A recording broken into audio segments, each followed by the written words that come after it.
Барлықтарыңызға сәлем, сіздермен мен Нұртас. Жасым 13-те, 179 жалпы білім беретін мектепте оқимын. Мен беске білім беру орталығына келіп,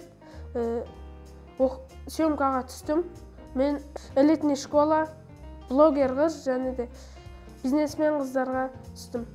Кинодан мен бірінші түскенде камерадан қорықтым. Камерадан ұялдым, айтатын сөзімді ұмытып қалдым.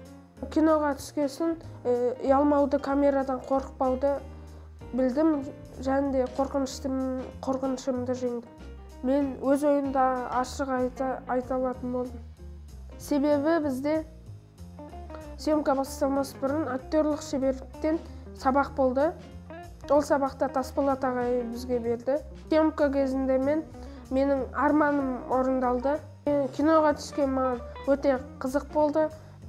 Бізде продюсер мен директор Нұртас ағай болды, ал режиссер Арман ағай болды.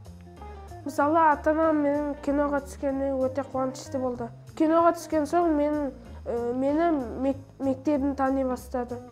Мен көп достар таптым. Ол достармен жақсы тіл табысып кеттім. Мен арманыма жеткеніме қуаныштымын. Беске білім беру мектебі маған арманыма бір қадам жасауға көмектесті. Мен актерлік шеберлікті шыңдап, болашақта атақты актер болғым келеді. Анашыма рахмет, осындай